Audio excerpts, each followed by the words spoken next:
Hi, my name is Sarah Jo Ferraro. I'm a fifth-year art major with 2 certificates in arts administration and women, gender, and sexuality studies. I first became aware of Midwest Queeritivities through Cedar Marie. I was actually asking her if she would work with me on a different student-faculty collaboration doing a sculpture project, which she declined because of Midwest Queeritivities. And so she told me about the project and I became super interested, even more interested than my previous project that I wanted to do. And so I interviewed, ended up working with the team, and it has been one of the best experiences I've had at UWEC. I want to be a curator, an arts administrator, event planning. I'd love to do exhibits about resilient populations. So as a queer person, this has been super important to me. I'd also love to do publication design. And so these are all things that I got to do before graduating, which has been super awesome. And it's provided me with a lot of confidence going into the post-grad world.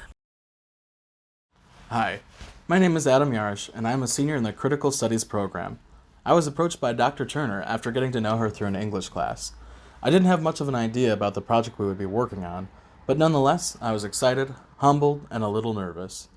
I was being brought in for my strengths in writing and critical analysis. My first big task was writing a prospectus to begin crafting a narrative for Midwest Queeritivities, if only in how we would provoke responses from potential participants.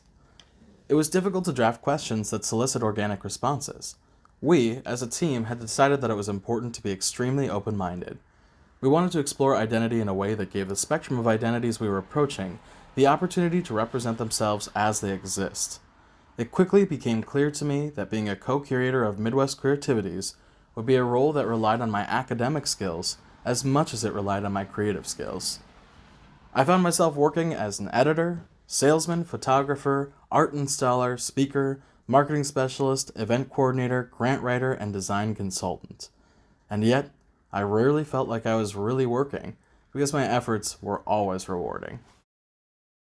Hi, my name is Christina Telesti, and I am a junior in the Graphic Communications program. I was recommended to this curatorial and design project by a professor in the design department, and after initial conversations with Cedar Marie and Stephanie Turner, I found the exhibition proposal to be such a compelling and moving way for myself, for the campus, and the surrounding community to grow and to learn about our diverse cultures. My first project on the team was to establish the visual identity and the logo for the exhibition, which we would use on all official materials, including our prospectus. The initial conversations that the team had about our objectives for the show were the driving force in this development, especially our hopes for a reevaluation, a recentering of what it might mean to be a Midwesterner, to be queer, and to be a queer Midwestern artist. Ultimately, the visual identity that we established was critical to the development of other components of the show down the line, including exhibition signage, a poster series and promotional postcards, our exhibition catalog, and social media posts. The selection process for Midwest Queeritivities was a super organic and collaborative process. We had people working from different kinds of disciplines, so we had people in art, we had people in writing, and we had people in design coming together to make decisions. We were all using our critical lenses here and thinking about what makes sense for the show. Does it fit the theme? How do these pieces work together? How do they stand alone? And thinking about the bigger picture of the show and what we're trying to convey. So we were very fluid with our narrative. We had lots of voices and reflections coming from different kinds of people all over the U.S., even had one person that submitted that wasn't a part of the U.S., and so a lot of the time we were on the same page, but there were some times where we had disagreements and we had to really come to decisions thoughtfully. And having these disagreements was really valuable, and it really helped us think about how we can come together, not just within ourselves and our group, but within the community and all the people that are going to be coming to the show. One of the projects I took up for Midwest Queeritivities was outreach. I started an Instagram page as a method of marketing and networking. I wanted to take advantage of Instagram's social media algorithms so we could be drawn to Midwestern artists and vice versa. Oftentimes, I would contact specific creators and ask them if they would be interested in participating and or if they knew others who would also be interested. As we got closer to the opening of the show, the page became more of a broadcast where we could advertise upcoming events, our artists' work, and even live footage. We used the story function and prompted our followers to repost and share our content, which many subscribers did with an encouraging amount of enthusiasm. It was a really exciting creative outlet for all of us student curators. I worked closely with Sarah Jo and Christina, who were behind the design work for our social media. Another added benefit of our Instagram came when I was able to use it like a portfolio as I approached the Lismore Hotel to partner with us. We had headshots, bios, artwork, posters, and more to show our contact, Rita. She was very excited about our work and committed the company's resources to providing food and beverage for our gallery events, as well as reposting our content on the company's multiple social media accounts and personally attending our opening event. While making a series of promotional posters for the exhibition and its events, I was reminded of the significance of the goals that we had had for the show from the very beginning. Inspired by the objectives that Adam had engineered in our prospectus, I pulled 3 questions that we had asked artists to consider and included them as arrangements in the promotional posters. We had wanted to communicate to those who would visit the gallery that this exhibition wasn't about defining a single narrative about queer cultures in the Midwest, but rather reflecting on the array of intersections between sexuality, geography, art, literature, race, gender, religion, age, politics, and histories that our artists had captured in their work. We proposed this concept of an open, exploratory exhibition initially to our artists, and we thought it was important to do the same for the show's audience in these posters. We hoped that viewers would also bring their experiences and beliefs about these prompts to the living, reflective gallery space and its events to be challenged, widened, and heard. Most exhibitions exist solely on a gallery wall with no room to inquire deeper. At Midwest Queeritivities, we took the gallery experience further. Instead of just having an opening reception, we planned 3 unique events that explore queer creativity off the walls of the gallery. The first event we had was a queer concert. We invited Free Garbage, which is an experimental jazz band. Some of the members are queer, and they did a very moving piece titled A Little Bit of Both, but Entirely Neither, or The Story of the Boy with Long Painted Nails, a Queer Joint. This was split up into 5 different movements called I Used to Wonder, Then I Had to Obey, and Then I Learned About Boys, I Now Wonder Again, Will You Wonder With Me? Our second event was a queer reading and open mic where we invited our selected writers to read their pieces that were in the show, and we also invited anyone else to come up to read their work. By combining visual art, music, and literature together, we created a new, one-of-a-kind queer, vulnerable space for our community. The element of my co-curating experience that I was perhaps most passionate about was organizing a panel to investigate and reflect on the themes and content of Midwest Queeritivities. It was important to me that our panelists be a diverse group, both for the depth of conversation we hope to achieve, as well as to reflect the diversity of the LGBTQ+ community. While I had to make a case for some of the guests I had in mind, my colleagues were open-minded, eagerly hearing out my reasoning. The majority of our panelists had work featured in the gallery, with the exception of Andy Adams, a sex therapist I had been introduced to through one of the Instagram accounts I'd had contact with. She supported our work from my first conversation with her, passing along our call to other artists. After a certain amount of exposure to her work, I realized Andy was someone who could translate artistic and philosophical conversations about queer identity into opportunities for our student and community attendants to learn how to safely explore those questions themselves. My curating team soon became as excited to meet her as I was. When the panel came to fruition, I witnessed firsthand one of the many ways Midwest Queeritivities transcended being a physical presentation of art into being a safe space for engagement, reflection, and learning.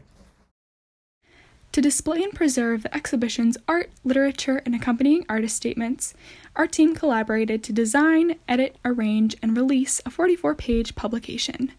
Dr. Turner and Adam teamed up to revise lengthy artist statements, while Sarah Jo, Cedar Marie, and I researched, designed, and revised our exhibition catalog. Celebrating this one-of-a-kind show, we queered the publication by using unusual type orientations and unique page layouts, and we're sure to allow the qualities of the artist's work and words to be its focus. But we didn't just make this catalog for our artists' records. In designing and releasing the catalog, we recognize that this publication is a record of 38 accounts of queer artists and their work in the Midwest. It documents that there was a space made for each of them and for every visitor who engaged in this work. Even though the exhibition had to be short-lived, the catalog extends the impact of Midwest Queeritivities, allowing the visibility and the representation of a queer Midwest that the exhibition provided to continue in the university and Foster Gallery archives. Another aspect of the project was creating curatorial statements, which is for the viewers to learn what the show is about. I wrote mine in the form of an abstract poem. Midwest Queeritivities is a living room couch turned into a jungle.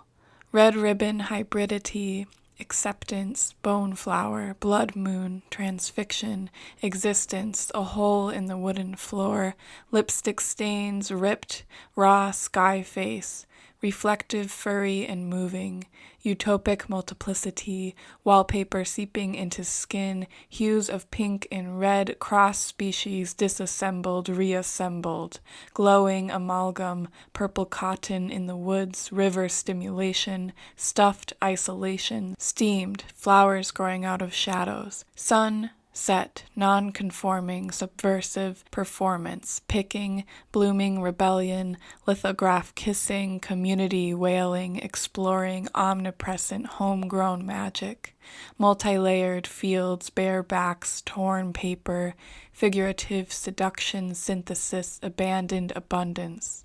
Duality, sensibility, creation, supernatural, progressive transcendence, creation, transmission, creation, summoning energy, creation, interweaving articulations, flotation, communion, exchanging existence, remembering the meadow grass, the sun of cornstalks, the willow, the tanager, the beauty within the sometimes silent experience, the digitally rendered landscape of escape, the constructed yet utterly natural composition of life, death, pain, and most importantly, resilience. This is Midwest Queeritivities. Having had time to reflect on the 9 months that we spent working on this project, I am struck by the breadth of accomplishments that our team had. We curated a meaningful exhibition that was groundbreaking for the university. We hosted events that involved gallery visitors in the work and documented the precedent that this exhibition set. We demonstrated the comprehensive abilities of a university's gallery, that it's a space for personal exploration, for cross-disciplinary collaboration, and professional development. And arguably, most importantly, we created an opportunity for visitors, for all visitors, to reflect upon the honest, vulnerable, meaningful work of their fellow Midwesterners. In my curatorial statement, I wrote, "Being a part of Midwest Queeritivities has meant exposure to a part of the culture and space that I call home. I hope it's not only a space for queer people to feel seen, safe, loved, and included in their Midwestern worlds, but that every other visitor recognizes that the two seemingly contradicting worlds that we've presented are very much intertwined, and that it's up to all Midwesterners to ensure that these worlds can coexist." It has been an honor to have been part of an exhibition that illuminates a part of my world that I'd been blind to, and I am proud to have done the same for others. When writing my curator's statement, I focused on some of the most impactful experiences I had in the process of bringing Midwest Queeritivities to life. Above all, I recalled when we visited our university archives, felt such disappointment and frustration in the lack of documentation on the campus's queer community. While that community thrives today, it has historically been invisible, rarely seeing the recognition and representation it deserves. This changed my perspective. I saw Midwest Queeritivities as an opportunity to boldly celebrate queerness in a way that wouldn't be limited to its run in the gallery. Through our catalog, promotional materials, published interviews, and the opportunity to be recognized through this program, we are setting a precedence, one that demands, at the minimum, our level of documentation and celebration of queer culture. What I'd only be able to reflect on later was the tremendous love and support that we felt at every step. The most touching to me was when my classmates from a variety of different disciplines made a point to come to our opening reception, and each came up to me to share their appreciation for our exhibit. I have grown to deeply appreciate my co-curators who have set the bar so high with their accountability, sensitivity, creativity, and talent, and could not recommend enough the value of student research opportunities like this. Thank you so much to everyone who helped us along the way. We are so deeply grateful to each and every one of you.